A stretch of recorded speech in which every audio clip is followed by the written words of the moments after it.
What's up, Microsoft Windows XP? I'm your guide Q, and this is some 2-sentence horror stories. I planned a prank on my wife where I'd have her find me covered in blood. I laid still as she entered, and upon seeing me, she began frantically dialing on her phone saying, "It's terrible timing, and didn't I pay for cleanup?"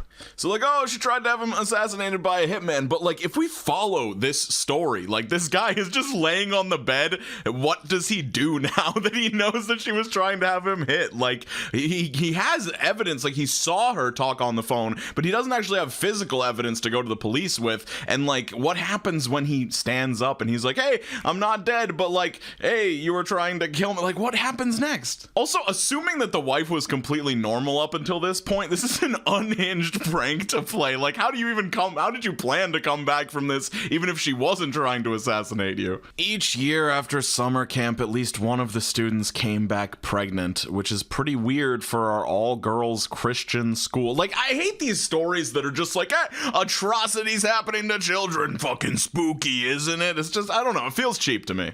My stepdaughter kept claiming to have stomach aches and nausea so often that I started suspecting she was faking it to get attention. After witnessing her throw up a large amount of coffee grounds in the toilet bowl, I finally had all the evidence I needed to ground her, until she confesses. I do not get this story. Because sometimes I'm pretty slow on these stories and like, oh, what is it? What does it mean? I do not know what this one means. The only thing that I can put together is like coffee grounds. Ground her? Is he gonna turn her into grounds? I'm not sure. I don't know. When I saw the results of my daughter's pregnancy test, I demanded that she go out and have intimate interactions with a man by Sunday. Preferably one that looks like me. This won first place for October of 2023. Who is fucking in charge of, like, what? Once again, it's just atrocities happening to children. Spooky wooky, like, I don't know. I just watched a video on YouTube about a game where, like, the dad impregnates the daughter, and it's just like, yes, these things are horrific, and it's one of the worst things you could imagine a person ever doing, but, like, it just doesn't feel horror to me. It just feels like a person picking the worst possible thing that could occur and being like, look at this, isn't it horrific and spooky? A little bit of sweetness never hurt anyone. I laughed awkwardly as the man drank a third glass.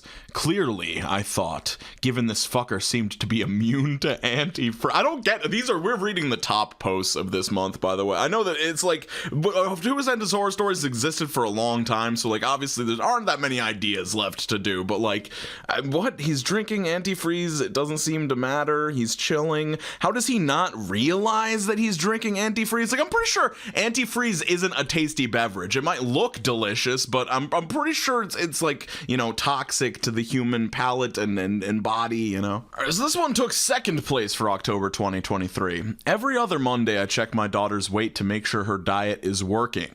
Since I won custody, she finally regained some weight, but the weekends with mom are always a setback. So I guess it's like a flip. Oh, you thought that the dad was abusing her and being like, you have to lose weight, you piece of shit, I'm gonna kill you, or something like that. But the mom is actually starving her, and he's trying to help. He's the good guy. You know, it's not that bad. It could be worse. My lucky number was 12. My daughter's, Marie, was 11, and my mom confessed that the number 13 had always seemed to follow her around ever since childhood.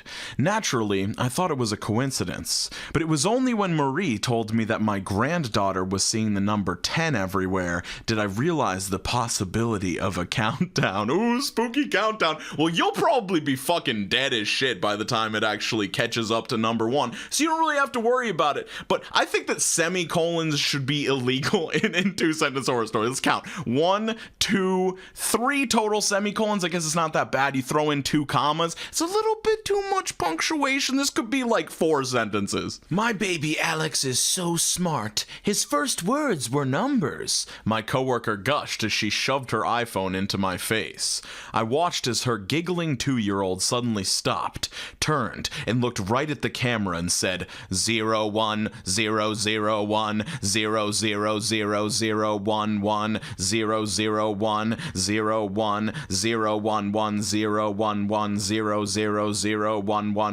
00011 0. Like, I wish that I'd recorded me painstakingly trying to translate this from binary into regular English language, because for some reason I just couldn't get it right. It translates to help. It's kind of spooky. The process of translating it did make it like, oh, I'm doing an investigation, but I wasn't really doing an investigation. But anyway, would this not alarm the mother whatsoever? Like, it's not just one word, it's just like a fucking string of 32 characters. I don't know. But anyway, funny story. My high school girlfriend and I made a pact to come back to each other if we were still single by 30. A promise is a promise, I thought, as I began rocking the stool beneath my feet. I don't know why this makes me laugh so much, but like, I'm just thinking about the most awkward taking one's own life note of all time. Like, how do you explain this to your family? Like, I understand maybe circumstances outside of that, it just felt like maybe it was the only option that you had at that point. But if this were the only reason, I would be like, bruh. My daughter ran crying into my arms. I held her tight, sobbing after the 72-hour ordeal of searching for her. The search and rescue leader came in over the radio as I held her, reporting in sadly that they found her corpse. Ooh, spooky switcheroo. Like, I guess the interesting thing about this one is, what is the child that is in your arms? Is it some sort of doppelganger? Is it a ghost? Like, what happens after? I think like they have the whole third sentence worse subreddit where somebody comes up with a third sentence for the story, but I think it could be interesting to explore what happens after these stories. In my home, there is a door that shows my town 1 week in the future. Today I swung the door open to see the street at Town Square. Missing posters wearing my face scattered around walls and telephone poles.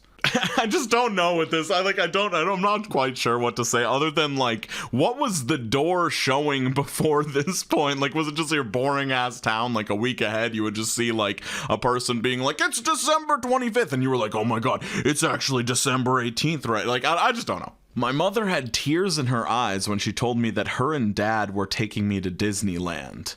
But I've been looking for them at this rest stop for the last hour and can't find them. I think this one, we may have actually found a good 2-sentence horror story. Like, I've heard of this before. I was gonna say I know a real life scenario of this happening, but I'm pretty sure I'm thinking of the movie Joe Dirt and him being left at the Grand Canyon. But like, this is decent. This is pretty good. Also, let me know what your favorite one of these stories is that we go through, because it seems to everybody has different opinions every single time, and you might like something that I completely fucking hate, so let me know. After the adults had successfully used the teleportation service for 5,000 times, a child was sent through. I just realized how clunky this first sentence is. Anyway, after the child disappeared on one side, a note appeared on the other side that read, "Second payment received. You can perform 5,000 more teleportations."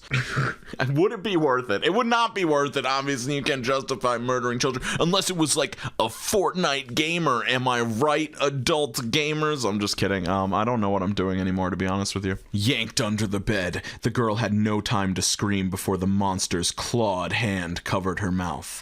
"Be quiet," it whispered in her ear as the masked man entered the room, her parents' blood dripping from his knife. So we got the old switcheroo. This kind of reminds me of like that story where like the woman is being followed in her car and the guy's like flashing the brights and following her around every turn, and then when she arrives at her destination, he's like, "There was a man in the back of your car," and it's like you think that one thing's the threat, and then it's not. It's the other way. We get a lot of switcheroos on this subreddit. Okay. "The court hereby sentences you to serve a term of 6 years, said the judge irritably. After satiating his hunger at lunch, he felt a twinge of remorse for his harsh sentencing, but shrugged it off, knowing the irreversible nature of his decision. Is this like, oh, the emotions of judges affect real people's lives? I mean, I guess it's based in reality. The guy was hungry and he was angry and he wasn't feeling himself. If only Snickers had intervened. What are these jokes anymore? My parents' pact with the devil resulted in the horrific death of my first friend, first crush, first kiss, first child, and everything that's ever mattered. Who was the first to read this thread? So I like this one because I like when it like brings the reader in, like something bad is going to happen to you. But I feel like we've done a little bit too much of a stretch. Like first friend, that's definitely an intimate interaction. First crush, first kiss, first child. These are all people that you're like actually related to in some way, have interacted with in real life. First reader of the Reddit post. Like, I don't know. I clearly put my name and the words "do not eat" on the brown bag that contained my lunch and placed it in the back of the fridge, hidden behind several other items. Therefore, they cannot hold me liable for my coworker who died from the small amount of peanut butter that was mixed into it and resulting in Larry's death because of his peanut allergy. Like, I do not understand why this needs to be so many words. Like, therefore, they cannot hold me liable for my coworker who died from the small amount of peanut butter that was mixed into it and resulting in Larry's death because of his peanut allergy. Like, I'm trying to compose a more, streamlined way of saying that. Like, the second sentence, it actually is so wordy that it makes it sound like the coworker who died and Larry's death are like two different things. Maybe they're supposed to be. I don't know. So let me know which one was your favorite, and yeah, skate on to the best of your abilities. Thank you to the channel members, drink a lot of water, and I'll see you soon.